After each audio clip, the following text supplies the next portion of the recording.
I wanted to show that again this week because I don't know if you guys are aware, but after and before services, there's tickets for sale for the Seventh Day Slumber concert in the hallway. And I want you guys to understand something. Okay, this is really, really important. Are you with me? Everybody with me? Okay. This is not just a concert. Okay, we love music and we like having a good time. But this is a night of life change. All right, I mean, what we're doing here is for a very, very specific purpose. We are going to have fun and it's going to be awesome, man. And there's going to be stuff blowing up and it's going to be loud and it's going to be awesome. But lives are going to be changed here. We're doing this so you can go out and invite your friends, your lost friends, your people who are far from God, people who would never go into a church, people who don't want anything to do with church or church people. They'll come and they'll see this.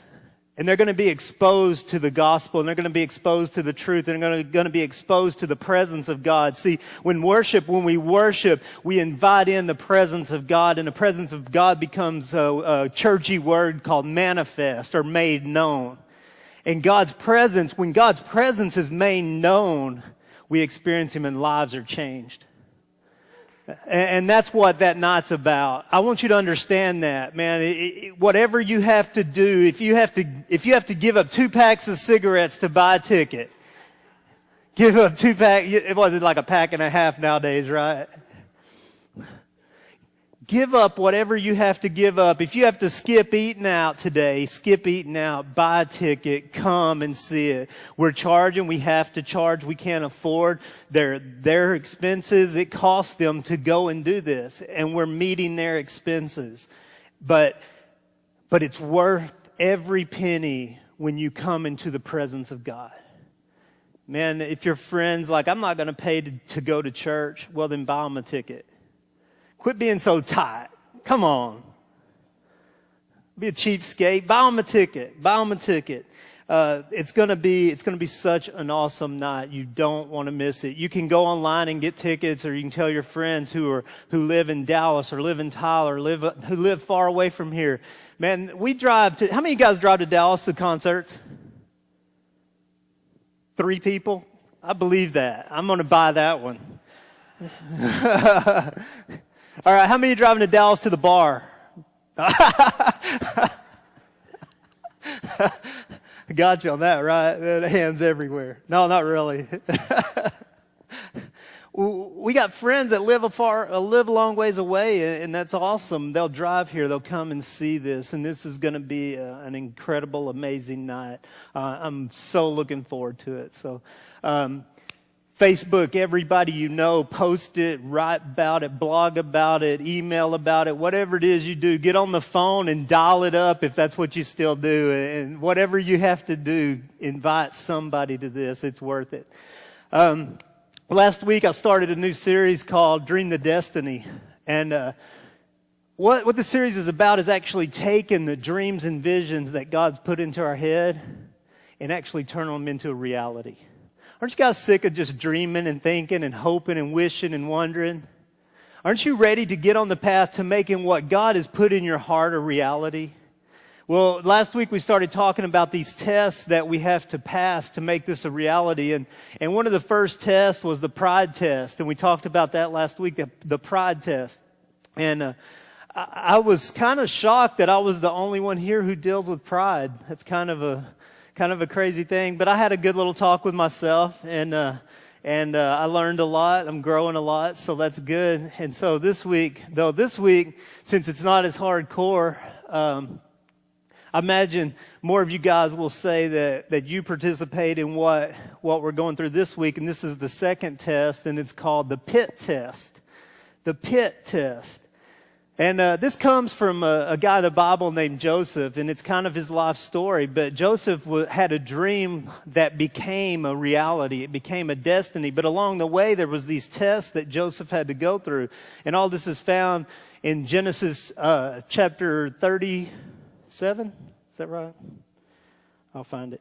Genesis 37. Now, if you got a phone or a pad or something, just go to your YouVersion, open it up, Driven Life Church, and it's already in there for you, today's scriptures. If not, they'll be on the screen for you. But I want you to understand that there's a reason things are in the Bible. The Bible's this awesome book, and it's story after story, and it's a reality. It's not just made up stories. These are real people with a real life in a real time in a real place who had a real relationship with a real God. They're really no different than you and I are. We all are going through life. We're all real. We're all existing in time and space in a location. And we all have an interaction relationship with a real God. Now you say, well, I don't have a relationship with God. I don't even know if I believe in God. Well, you have a relationship. It just may not be a good one, right? It may not be a relationship in right standing. It may not be a relationship that's productive, but there definitely is a relationship there because God's love, He has already given it to you. He loves you very much. And that doesn't matter if you return that love or not. It doesn't change His love for us. So the relationship isn't broken just because we don't participate. Does that make sense? So we're real people in a real time. Joseph was a real person living in a real time. So we read about his story in Genesis. And what happened last time was that he went and told his father and his brother about these dreams he had. And the dreams were that his father and his brothers would bow down to him. And we look at that and we go, well, that's pretty prideful. But the truth is, the prideful part of it would have been to not go and tell them.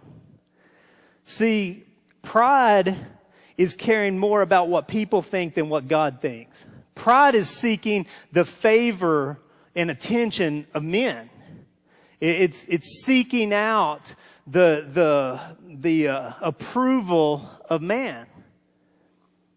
And humility is seeking out the approval of God. Now, God placed these dreams in gave Joseph his dreams. So Joseph had a choice. He could either keep his dreams to himself because he knew what his father and brothers would think, right? We talked about being a little brother. We know what happens if we go and one-up the older brothers, and especially in their time in history. We know what would happen if I go tell my father back then. Today, we don't care so much. We just are irreverent, uncaring, undisciplined little spoiled brats. But back then, people cared what their fathers thought, right? Now, when I was a kid, I would have said, I do care what my father thought. I wouldn't have probably thought twice about going and telling my dad, hey, Dad, I think you're going to bow down to me. Been like, oh, okay. Well, yeah, we'll take care of that later. So Joseph had a choice. It was a pride test. But to start our destiny, to start to ride into our destiny, to start turning our dreams from just dreams and imagination to destiny, we had to pass the pride test. And the pride test asks a question: do I care more about what man thinks or what God thinks? Because the pride test is about one thing. God wants to know, are you all in? If it cost you everything, are you all in? Are you all in with me? Because anything short of being all in, you can never fall into your destiny. It's the prerequisite. It's just what starts it out.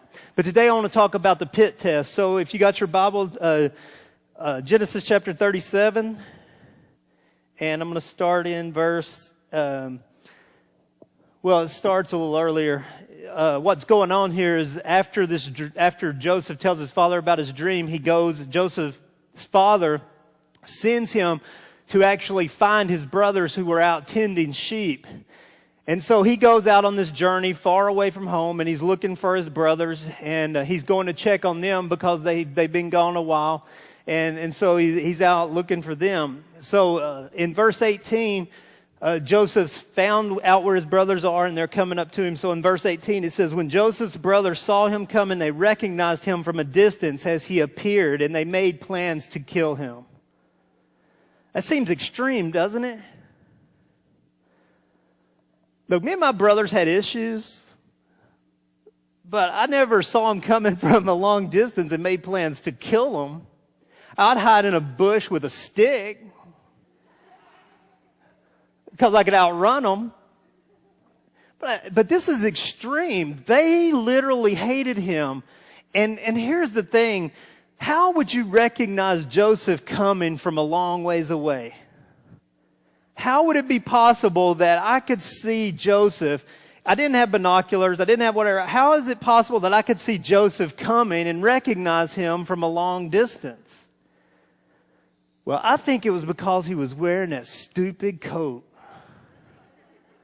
The rainbow coat. Joseph was dressed like a rainbow.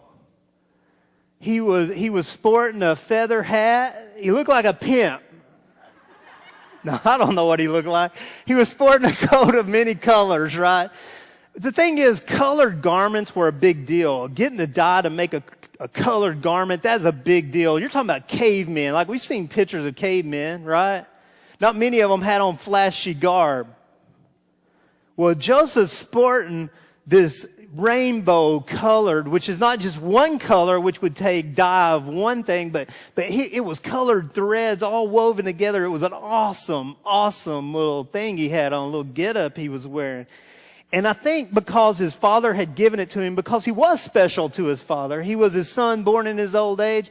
I imagine he loved that coat, but I imagine his brothers hated that coat. I think they hated that coat as much as they hated Joseph. And when they saw that coat coming, something in them rose up. Something in them clicked. And they were like, man, here comes that kid, that dreamer is what they called him, wearing that coat. Let's kill him. Let's kill him. Now, my daughter, she gripes about what I wear all the time. We've had so many discussions this morning about what I'm wearing. But she wouldn't kill me over it. I hope. These guys had a deep-rooted hard heart about their brother, and an idea that he was a favorite, an idea that he actually had a dream. You got to remember, he was the youngest son of his brothers, of all the brothers. And he had this dream that all of his brothers would bow down to him, his father would bow down to him. They had a deep-rooted hatred for him. So they see him from a distance wearing his super coat, his super-duper, Ralph Lauren gold-stitched overcoat that was throwing it in their face. And they said, come on, here comes the dreamer. Come on, let's kill him and throw him into one of the cisterns in verse 20. We can tell our father a wild animal has eaten him, and then we'll see what becomes of his dreams. Yeah, let's see this. Let's check this out. But when Reuben heard of their scheme, he came to Joseph's rescue, saying, let's not kill him. Why should we shed blood? Let's just throw him into an empty cistern here in the wilderness. Then he'll die without our laying hands on him. Reuben secretly planned to rescue Joseph and return him to his father. So when Joseph arrived, his brothers ripped off his robe he was wearing, and they grabbed him and they threw him into the cistern. Now the cistern was empty and there was no water in it. Then, just as they were sitting down to eat, they looked and saw a caravan of camels coming in the distance toward them. It was a group of Ishmaelite traders taking a load of gum, balm, aromatic resin from Gilead down to Egypt. Now, the Ishmaelites are part of this family. They are the cousins that we don't like to talk about.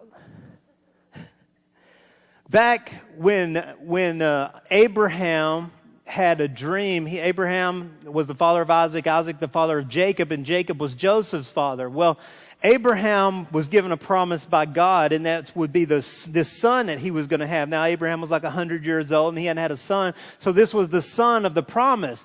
But it didn't happen. Abraham's dream, Abraham's vision that God had given him, that he would be the father of many nations, wasn't coming true. So Abraham took into his own hands his dream.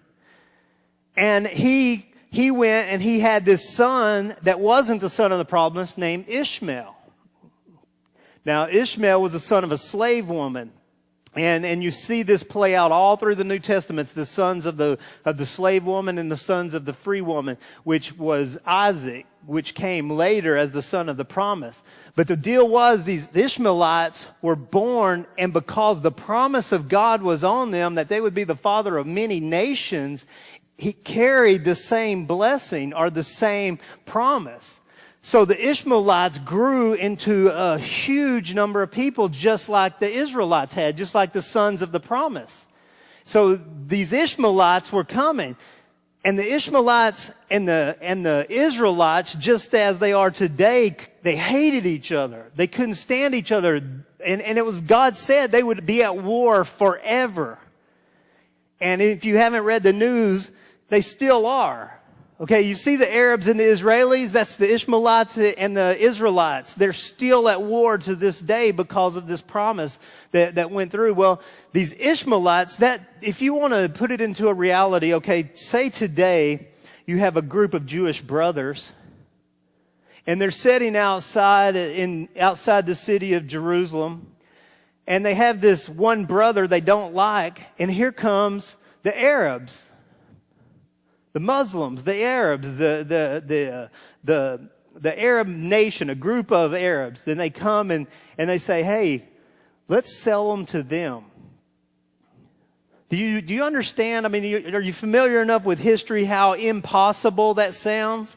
How hard an Israeli's heart would have to be to sell one of their own to an Arab? I mean, they literally hate each other. Well, this is what happened. They saw the Ishmaelites coming, and they sell their brother to the Ishmaelites. Now, the Ishmaelites took Joseph, and they took him down to Egypt. And what happens is they take this coat, and they're really feeling hard-hearted. They send this. They sent, in verse 32, it says, and they sent this beautiful robe to their father with this message. Look what we have found. Doesn't this robe belong to your son? And their father recognized it immediately. Yes, he said, it is my son's robe. A wild animal must have eaten him. And Joseph has clearly been torn to pieces. Then Jacob tore his clothes and dressed himself in burlap and mourned deeply for his son for a long time. His family tried to comfort him, but he refused to be comforted. I will go to my grave mourning my son, he would say. And then he would weep. These brothers, man, they told their father, they didn't even tell him, look, because we know how to lie, right? We know the art of manipulation. They didn't lie. They wanted to be able to say, well, we didn't kill Joseph. And then they wanted to say, well, we didn't know. We didn't lie to our father. But they sent Joseph's coat to their father knowing. And then their father was so brokenhearted. He says, I will go to my grave. Can you imagine your father being that broken, but your heart being so hard that you know the truth, and by just telling him the truth, that it would change his life, knowing that his son was still alive, his son that he thought was dead, that he thought was mauled by wild animals. How hard, how sick, how far do you have to go to get in that place where you can't tell someone that you really do love, that you really do care about? You can't tell them the truth because you got to cover up that lie that started growing and it's rooted up in your life. These guys were very hard-hearted. But the story's not about them. Our story's about Joseph, and today's test is the pit test. The pit test. How many of you guys ever been in a pit? Literally or metaphorically? It doesn't always look like things are going right when we're in the pit, does it? See, a lot of people think Joseph failed this pride test, and then he got put in this pit, and that was his punishment. That's what was the result of the pride test. But I say it wasn't. I say it was the step that began his journey.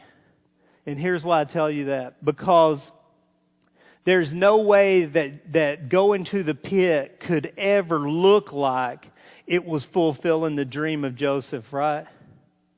It seems like it's going the opposite way. It seems like things are already going wrong. Like things are already going bad. I had this dream and I'm going to be a ruler and my father and my brothers, they're going to bow down to me. And the next thing you know, the brothers have you in a pit trying to kill you. It seems like it's going the opposite way.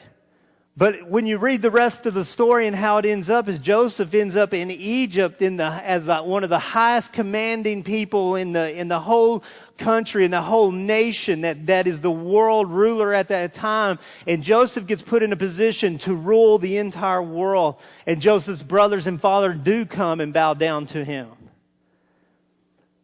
But see, being the youngest of all the Israelite boys, of all the sons of Jacob, being the youngest, Joseph would have never went down to Egypt. How would he have ever ended up in Egypt had he not been put in the pit? How would his destiny have ever started to work out?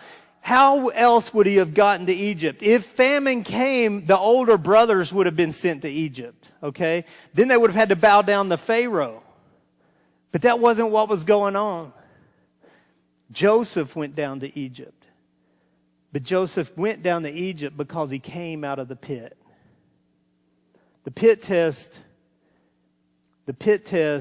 is one of the most awesome and also probably one of the hardest and longest tests to ever pass to start into your destiny. Because everything that happens in the pit looks irrelevant. Everything that happens in the pit looks irrelevant to your life. Everything that happens in the pit looked like it was going against what Joseph was supposed to be doing. Have you ever felt like God put something in your heart and you said, I'm all in, and the next thing you know, man, you find yourself in a pit? And you think, this is going the exact opposite way? I want you guys to write this down. The question of the pit test is this. There's a question to passing the pit test. And the question to passing the pit test is this.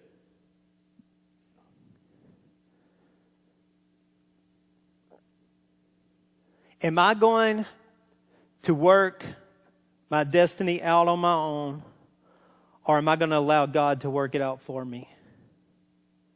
The question to the pit test is this. Do I trust God? Do I trust God with my destiny? Do I trust that God knows what He's doing? Do I believe that God has a perfect plan for me? And do I believe that He knows what He's doing? Here's what I've found about the pit test. Sometimes in our lives, we have no part of being put in the pit. Sometimes our life, people in our life, circumstances in our life, situations in our life force us into a pit. You guys ever had anything that you felt like was just happening to you that you could not stop? Maybe growing up, maybe in your life right now, you've got something in your life that you just can't get past, something horrible that was done to you, something that you had no control over. You just felt like a victim to the whole thing. Or maybe you were the victim to the whole thing. Maybe you were abused as a kid. Maybe you were beaten. Maybe you were abandoned as a kid. Maybe you were left alone. Maybe in your life, maybe you were raped. Maybe in your life you were beaten. Maybe in your life everybody deserted you. Maybe they just left you. You know, in our lives, things happen to us. Maybe you had an accident in your life that left you crippled or left you hurt. Maybe you came down with an illness that you didn't have any part of, that you never smoked, you never drank, you never ate bad, and all of a sudden you end up with cancer. Who knows why things happen? We question it. The thing in us wants to know why? Why does this happen? Why does this happen? Others of us, though, and this I think is the majority, we like to dig our own pits and jump in. Right? Yeah. I'm in debt up to my eyeballs and I can't whatever. Okay, we did that to ourselves. I can't blame anybody else for being in debt, right? I'm trapped in that pit, and I can't blame anybody else. Man, I don't know, Todd, I just can't get a job. I can't keep a job. Well, that's because you don't get up in the morning and go to work. That happens when you don't go to work. They tend to fire you, and then they tend to not rehire you later. If you're the one who's always just jacking around on the job and never getting any work done and not producing anything, or if you're just agitated and irritated and hard to get along with, you're going to have a harder time keeping a job. You're going to have a harder time in this economy getting a job. Okay, that's a pit. That's the pits. It really is.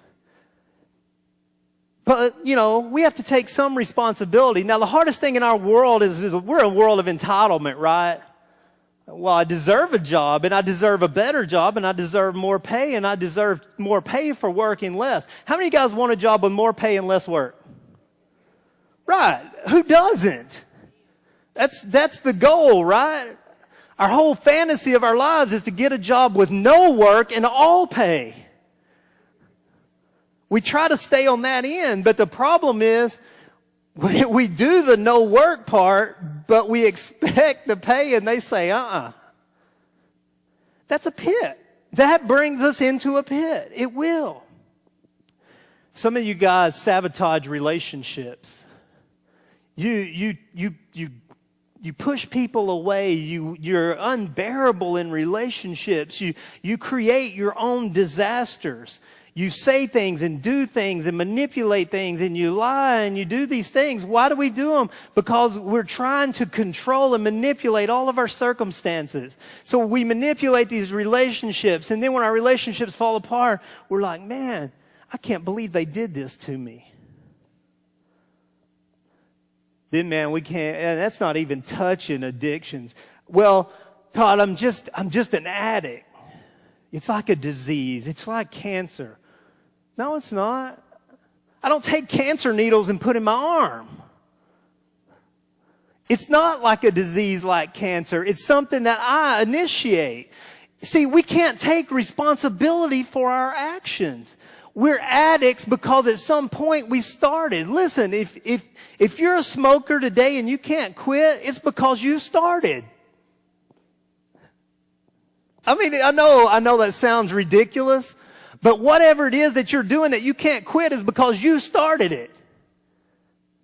You started it. And these are pits. These are the pits, man. Maybe you're addicted and you're destroying relationships and you can't get a job. Maybe you got all of them. Man, I mean, I know a lot of people that can cover every one of these areas. Here's the deal, though. I want to be straight up with you, like I'd be any other way. I'm going to be straight up with you.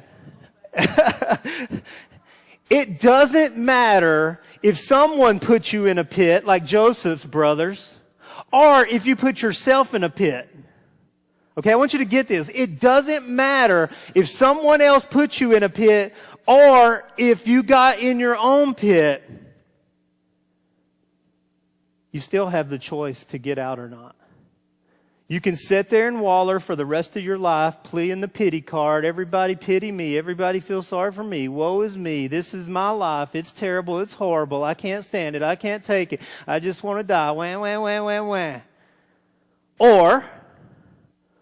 Or you can choose not to live that way. It's your option. And it doesn't matter. Yeah, a lot of you guys had crappy lives, and I'm sorry about that. I really am, because you didn't deserve that. That wasn't the destiny God had for you. God did not lay your life out to be abused. That's not of God. God didn't lay your life out to have the things happen to you. Those are not of God. God did not want you to be an addict. God didn't want your marriage to fail. God didn't want you to abandon your family. Didn't want your family to abandon you. God didn't want that for you.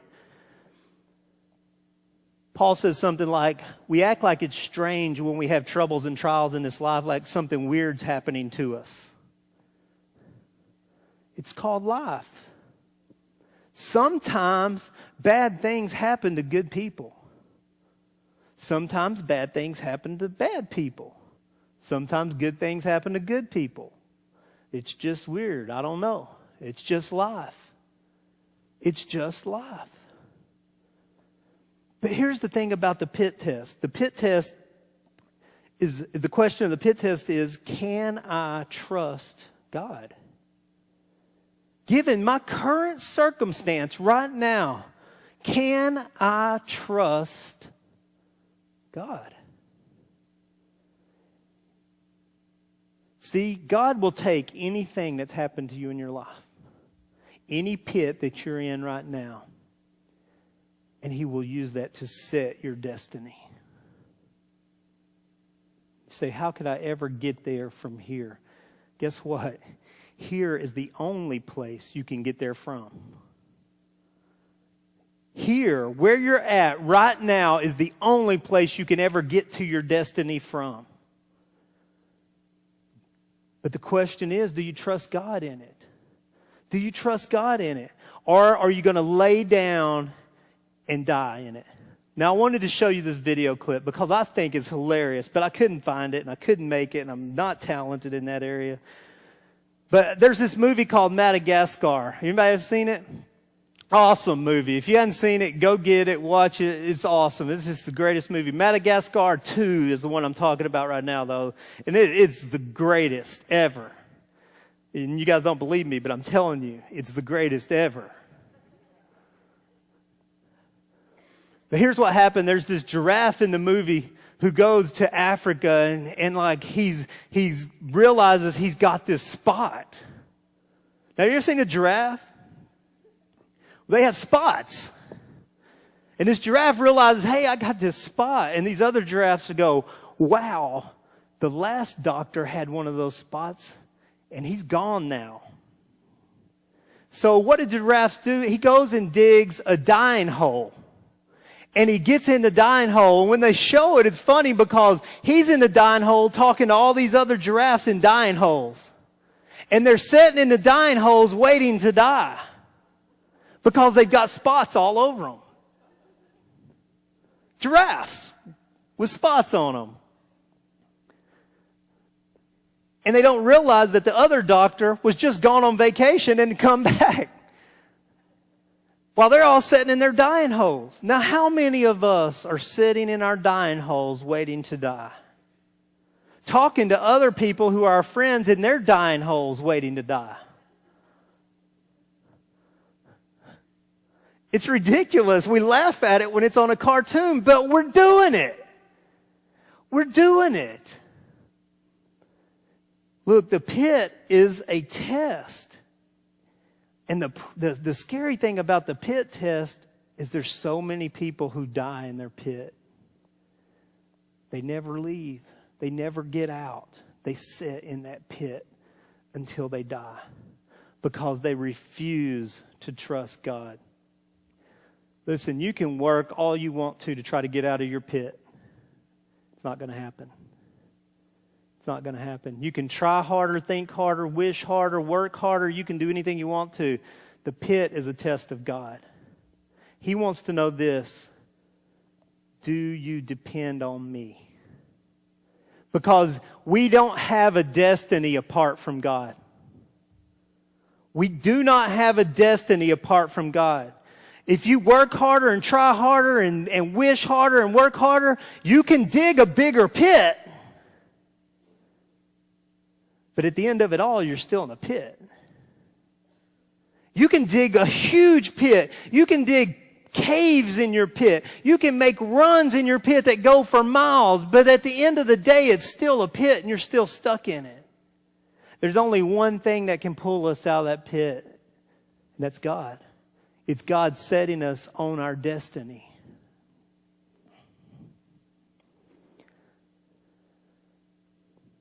When I was back years ago, I was very lost, extremely lost. Paul said he was the chiefest of sinners, but I'd take that challenge. How do you know that anyway, man? You gotta, I mean, you have like a contest? Or is that something God tells you, Paul, you're the chiefest of sinners, man, that's something you might listen to, right? Anyway, I was very lost, and I lived in a pit, and it was hell. I mean, literally, the word hell in the Old Testament translates pit. And I went to church when I was a kid, and man, I went up front and I said the prayer. I got baptized. I don't know. I got baptized 3 or 4 times. It never did take, really. He's like, they tried to wash that stuff off of me. It wasn't coming off. They like put some turpentine in that water or something. It wasn't coming off. I tried hard to be good. You know, I knew I didn't want to go to hell. That's why I got saved, because get this, I was living in a pit trying to avoid a pit. So I said a prayer, and then I tried to do good, and I couldn't. I just couldn't, man. It wasn't in me, you know. And some of us have that issue. It's just not in us. And I lived my life for me. And man, I had a dream. I had a destiny. I was charted out, set out. I was ready to roll. And what happened to me was I kept digging the pit out bigger and running the pit in all different directions, man. And I would tunnel the pit one way, and then I would hit something, and I'd be like, this stinks, man. It's like hitting, rocks or something. And so I'd quit that direction. I'd go another direction. I'd dig the pit the other direction. And man, I was just wallowing in this pit, just back and forth and back and forth. And I know it drove everybody in my life crazy, man. And I got married. That was another tunnel I was digging. No. I got married, and I thought, this is it, man, because all you really need to do is get married, and that's going to fix everything. God. The wisdom of the world, right? Something like that. Well, it didn't work. But so I was ruining 2 people's lives instead of 1. So I thought it'd be a good idea to add another. So instead of just messing up me, I can mess up Celia and Justice. So the pit's getting huge. I mean, it's just getting huge. It's unbelievable how you can live and how you can make the pit even bigger and bigger and bigger. And I was just destroying everything in my life, man. And it was horrible. And the harder I would try, the more I would work, I would get better jobs, and I would make more money, and I would have more fun, and we'd do other things. But I could never get that peace, that satisfaction, that love. I could never achieve freedom from the pit. Just working hard at it, man. I couldn't get there. And blaming, man, it was all Celia's fault. And I was about done with her messing my life up.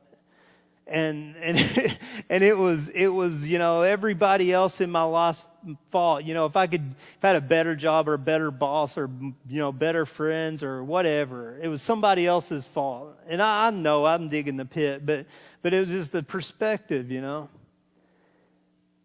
And, one night, man, I came to the end of my pit, and it was, it's kind of hard. It's kind of hard for me to talk about because it's such a personal thing, But might help you. I don't know. God just wants me to tell you, so I'm going to tell you. But my wife was gone out of town, and I hated when they did that because she went with my mom, and probably they were just praying about me. I hated that. You're ruining my time, And, man, I'll be honest with you. I had plans to do good that weekend, and I didn't. And some friends came by, and they were like, man, let's go to this bar at this town. And I was like, all right, force me. And so I went to this bar, and we should never went there, man. They should have never let us in because we were too far gone when we got there. It's one of those things. And anyway, so we stayed there. Well, we left there. When we left there, I wasn't driving. I was passenger in a car that got pulled over. Now, this is always my luck or my blessing or my curse. I don't know how it works out. You guys always been the victim? Yeah, I was the victim. I always thought, it's my buddy's fault. It got pulled over and got us arrested. Now, here's the part where it started stinking it up, because I was in this jail in this drunk tank, and at this particular one, I've been in those before, by the way, and usually they were just a transfer of the party location, but they isolated us in this one. That wasn't good for us. That's probably why they should do it, though. If any of you guys are in law enforcement, isolate the drunks. It's better. But I was sitting there in this cell, and I know my mom and my wife were praying for me, because, man, I was miserable. I mean, miserable like humans can't get, on their own. And I was sitting there, and my wife's gone, and my daughter's with her, and sitting there, and I realized, dude, you are a loser. You're a loser. You are the guy that you used to make fun of when you were in high school. You're 30 years old. You're sitting here running around like you're 16, drinking like you're in high school. You got a kid, you got a wife, you got responsibilities, and here you are sitting in a drunk tank with a bunch of other losers. Sitting in a pit.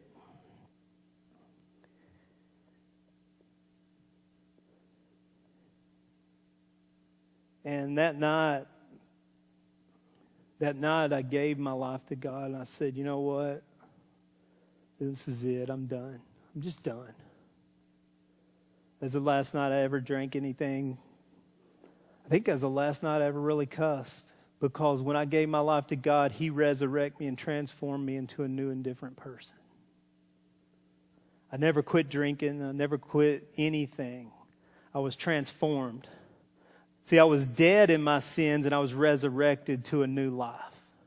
And who I used to be, I wasn't anymore. And it didn't matter that I'd said 50 prayers when I was kids, and I prayed to God, and I read my Bible when I needed Him. When the pit got real bad, we all pray in the pit, right? And it's more like, oh God, help me. Oh God, don't let this happen to me. It's never, oh God, I give you my whole life. And that night I did. And I was changed. I was radically, differently changed. And I'm telling you, the pit is awesome. Because without pits, we will never know the goodness of God. We whine and whimper, and we don't think we deserve our circumstances. But let me tell you this with all honesty. If you can't have total peace in your current circumstance, you can never have peace. If you can't experience total love in your current circumstance, and I don't care what kind of pit it is or how bad it is, if you can't have that peace right now in your circumstance, you're never going to find it in any other circumstance. The peace I had in that prison cell was the same peace I have standing on the stage. And the circumstances are nothing the same. That pit set the destiny of my life. Now, it don't look like it. You would never say, oh, Todd, what set the destiny of your life? And I hear people ask me all the time, what did you do? What did you do? How did you do this? Or what did you go through? I have people tell me, and this happened again this week, but I have people tell me this all the time. I don't know if I can go to that church and hear Todd preach because I knew who he was. People tell me that all the time. And I understand. I understand. But who I am is not who I was. And see, the thing is, people will say, what did you do to get to where you are? I made the right response in the pit. Where I'm at today is because I passed the pit test. Not the first 2,000 times I took it. Good thing there's a grade on the curve, right? Not the first 2,000 times I took it. But God never quits. And I stayed in the pit and stayed in the pit and stayed in the pit until I said, God, I give up. I trust you with my destiny. And my words were a lot like this. God, wherever you want to take me and whatever you want to do with me is fine. My life is yours. I'm done with my life. I'm done with my lifestyle. I'm done with my friends. I repent. I changed the way I think about my marriage, about my daughter, about my life, about my parents, I never understood my parents. I never understood why people would go to church if they didn't have to. I just never understood that. Because we had to. That's the only reason I went. I never understood that people would go that didn't have to. I was changed. But see, the pit test is just that. Do you trust me with your life? There is only one way out of the pit, and it's God's way. It's God's way. You can never do better and get out of the pit. Being better than you used to be, quitting this, starting that, doing this, it's not going to get you out of the pit. Like we talked about last week, I'm all in. That's the pride test. The pit test is, I trust you with all that I am. All. A-L-L, all. I trust you with my finances. I trust you with everything in my life. I trust you with my marriage. I trust you with my kids. I trust you with my job. I trust you with my current circumstance. Whether that's probation, whether that's an addiction. See, you think, well, I got to quit this addiction to get out of the pit. Here's what I found people quitting things to get out of the pit. They start other things. I quit smoking, I start dipping. I quit drinking, I start smoking. I quit shooting meth and start overeating. I quit whatever. Can you shoot meth? I don't know. See, I'm not even a good drug head. I don't know how you even do it. That's bad, isn't it? I should learn. No, I shouldn't. I'm just kidding. No, I mean learn by doing. But the thing is, we just trade one addiction for another. Look, playing the addiction shell game is not really getting free. Trading one codependent relationship on another is not getting free. Freedom, get this. Freedom is never involves quitting anything. If you want freedom, you can never achieve it by quitting anything. You want to be free from alcohol? Don't quit drinking. Start following Jesus. If you want to be free from drugs, don't quit drugs. Start following Jesus. See, when you're resurrected, transformed, God changes you. The very word salvation, sozo, has to do with holistic transformation, holistic healing, being set free and delivered from life's hurts, habits, hang-ups, illnesses, all of these things that have you trapped. That's what Jesus came to save you from. Get this. That's why Jesus went to the pit. Man, the story of Joseph's unbelievable. The Father's beloved Son, sent into the world to people who despised Him, who took His clothing, who beat Him to a bloody pulp, hung Him on a cross, and put Him in a pit. He was betrayed by Judas. You know, Joseph's oldest brother's name was Judah, which Old Testament translates Judas. He was sold for 20 pieces of silver, and some people believe that when he was sold in Egypt, he was sold for 30 pieces of silver. The same that Judas sold Jesus for. And when Joseph came out of the pit, he came out of the pit and he saved the world. And when Jesus came out of the pit, he came out of the pit to bring you out of the pit with him. It's an identical story of the redemption story of Jesus. And your story is identical. God loves you and you are His, but you come to the world and you're born into the world. And the world is filthy and the world takes you down and the world will throw you in the pit. The difference between us and Jesus is that most of us stay in the pit. Jesus came to offer you life that you don't have to live in the pit, that you don't have to stay in the pit. He came and said, I want you to have life, and I want you to have life to the full. He came out of the pit so we don't have to stay in the pit.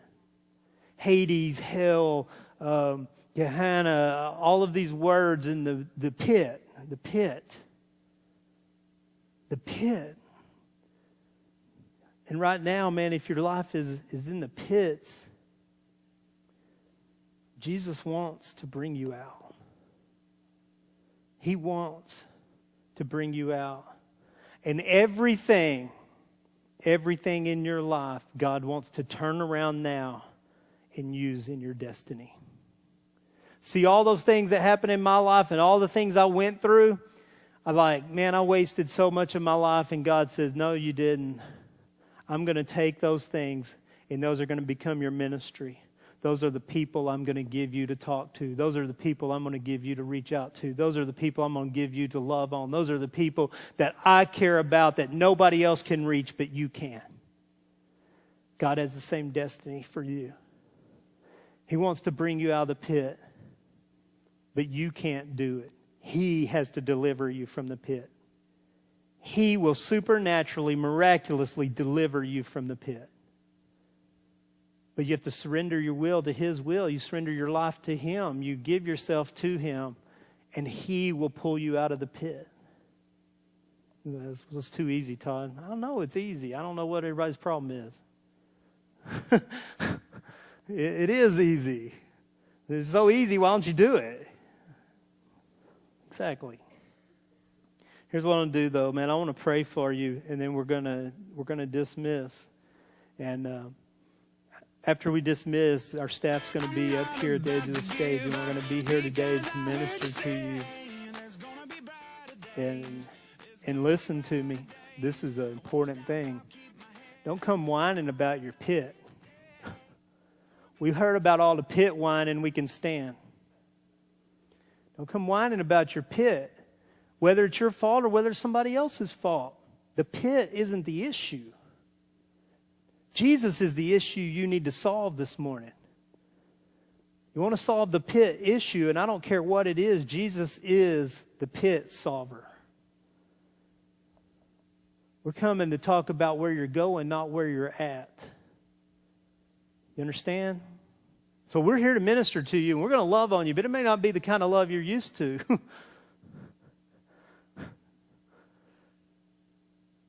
It's not that we don't have compassion. We've all been in the pit. We just know how to get out, and whining about it ain't the way. I want to pray over you. Listen to me on next Saturday night. What time, Sam? Next Saturday? 6. Next Saturday night at 6 o'clock. We have childcare. Childcare will be provided, but we're having launching a New Life conference.